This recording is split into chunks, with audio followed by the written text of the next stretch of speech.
Olá, pessoas! Mais uma vez estamos aí, para uma aula de controle de processos. Bom, vamos lá, vamos dar continuidade aí naquela análise do erro, onde hoje eu vou aplicar esse erro nesses sistemas para a gente ver de fato o que está acontecendo aí matematicamente falando. Bom, para relembrar vocês aí, o nosso erro é quem será utilizado para ver se um sistema vai estar estável, se ele vai ficar instável e assim por diante. E como foi mostrado na aula passada, o nosso erro, principalmente o erro em estado estacionário, ele vai ser a base, a parte principal do nosso cálculo para conseguir saber como que vai responder esse sistema depois que passar aí um tempo muito grande, tá? Bom, para isso, a gente vai aplicar aqui em alguns exemplos. Bom, obviamente eu vou começar aqui com sistemas relativamente simples. Aqui um sistema do primeiro grau. Bom, o que a gente tem nesse sistema? Esse sistema ele é dado por K sobre 1 mais Ks, vezes aqui uma entrada x de S qualquer. Percebam que esse K que eu estou colocando aqui, ele será um ganho. O que significa esse ganho? Olha, se eu aplico ganhos muito elevados, o meu sistema ele vai comportar-se de uma forma diferente comparado a se eu aplicar ganhos muito pequenos. Então, esse ganho, ele de certa forma vai trabalhar, ele vai gerenciar aí como que o nosso sistema vai funcionar, tá? Então, esse ganho, a gente vai chamar ele de K. E esse K é uma constante, tá?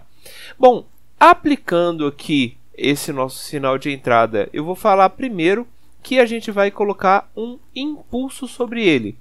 O impulso na frequência é identificado, ele é calculado como o valor 1. Então, a gente tem aqui o nosso erro de estado estacionário, que é calculado como limite da nossa variável S tendendo a zero de S vezes o nosso erro. Lembrando que esse nosso erro ele é calculado dessa forma aqui. Bom, então eu basicamente preciso aplicar aí o sinal de x igual a 1, como é mostrado aqui. Então, aplicando o x igual a 1, eu vou ter Ks sobre 1 mais Ks. E aí, já que a gente tem que fazer com que o S tenda a zero, eu vou calcular aqui, substituindo o S por zero, então a gente tem que o nosso erro em estado estacionário ele é calculado como 0 dividido por 1 mais 0. Ou seja, o nosso erro é 0. O que significa esse erro em estado estacionário ser 0? Significa então que esse nosso sistema, alimentado por esse impulso, lembra que o impulso é uma força muito rápida que acontece e rapidamente ela some, tá? Esse nosso sistema ele vai passar por um período transitório aí, um estado transitório, e depois que passado esse transitório, ele vai estabilizar. Ou seja, no regime permanente, esse nosso sistema ele está estável e, além disso, ele não possui nenhum erro. Ou seja, o que a gente tem na entrada, a gente tem na mesma amplitude nesse nosso sinal de saída, tá? Que é a ideia do erro ser igual a zero. Bom, isso daqui é o que a gente espera, de qualquer sistema. Só que vamos tentar fazer aqui um sistema um pouquinho diferente. Vamos tentar mudar alguns parâmetros aqui para a gente ver o que vai acontecer. Por exemplo, eu vou pegar o mesmo sistema de primeiro grau e vou, ao invés de colocar um sinal de entrada sendo um impulso, eu vou colocar ele sendo um degrau unitário. O degrau unitário ele é calculado como 1 sobre S. Bom, e novamente percebam que a gente tem o K aí que vai ser uma constante, tá? E calculando aqui, olha, limite de S desse nosso sistema vezes o nosso degrau, a gente calcula, vai dar K sobre 1 mais KS, e o resultado do nosso erro em estado estacionário, colocando S tendendo a zero, é K sobre 1. Ou seja, o nosso erro em estado estacionário, depois que passa esse tempo de transitório, o nosso erro ele é baseado no ganho K. Ou seja, o K ele vai falar onde que o nosso sistema está indo, onde que o nosso sistema está estabilizando. E, obviamente, percebam que nesse caso, o K não pode ser o valor zero. Por quê? Se ele fosse o valor zero, eu simplesmente teria zero aqui e o nosso sistema simplesmente não mudaria. Então, esse K ele vai indicar onde que o nosso sistema vai estar estabilizando.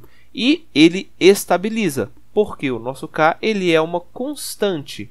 Então, por exemplo, se o nosso K é 1, significa que o nosso sistema vai estabilizar exatamente no valor 1. Se o nosso K é meio, ele vai parar no valor meio. Se o nosso K é 2, 3, 10, ele vai estabilizar naquele ponto onde o K é 2, 3, 10. Então, o K, nesse caso, ele vai me indicar que quando esse meu sistema estabiliza, ele vai apresentar um erro que será constante. Bom, no último caso aqui, no caso 3, nós vamos aplicar como sinal de entrada uma rampa, onde a rampa, o cálculo da rampa, é dado por 1 sobre S ao quadrado. Novamente, o mesmo sistema. E calculando agora com S, com o sinal de entrada como 1 sobre S ao quadrado, a gente vai ter isso daqui. Olha, S a gente pode simplesmente cortar aqui, né, com um dos S's, multiplica o S restante aqui no denominador, a gente vai ter o limite de S tendendo a zero de K sobre S mais KS ao quadrado. Substituindo o S tendendo a zero, a gente tem como resposta que o nosso erro em estado estacionário é K sobre zero. O que é alguma coisa dividida por zero? Para a gente aqui, como esse nosso S está tendendo a zero, significa então que esse nosso sistema está tendendo a infinito.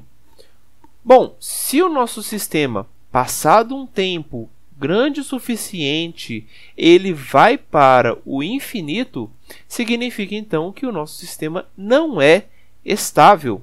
Ou seja, para esse sinal de rampa na entrada, ele vai para infinito, ele se torna instável. Bom, e aí, novamente, independe do K essa instabilidade, tá? Bom, agora uma dúvida aí que pode ter chegado para vocês. Onde que eu falei que o impulso era 1, o degrau era 1 sobre S, a rampa era 1 sobre S ao quadrado e assim por diante? Bom, esses valores eles são tabelados. Então, eu tenho aqui alguns valores, algumas funções, onde eu mostro quem são elas no tempo e quem são elas na frequência, onde na frequência existem regiões aqui que eu posso aplicar esses sinais. Bom, então aqui eu tenho algumas das funções mais comuns, né? O impulso unitário, um impulso com um certo atraso, o degrau e a rampa. E, por fim, aqui outras funções que também são comuns da gente encontrar como sinal de entrada, que seria alguma potência na enésima potência, né? No enésimo termo dessa potência, o sinal de exponencial, o sinal de seno e o sinal de cosseno. Ou seja, quando eu falar para vocês, olha, o sinal de entrada ele é, por exemplo, um seno, significa então que a gente vai calcular ele baseado nessa função aqui. Bom, na próxima aula vocês vão ver isso daqui acontecendo na prática, onde eu mostro para vocês alguns desses sistemas e outros também, indicando qual que é o sinal de entrada, qual que é o sinal de erro e se de fato o nosso sistema estabiliza ou não estabiliza. Então, assistam também, porque vai ser muito importante. E, novamente, calculem sempre que for necessário. Calcule para ver se esse sistema realmente está chegando lá, se o valor está correto e assim por diante. Porque só assim para vocês ganharem mais conhecimento. Então, gente, até a próxima.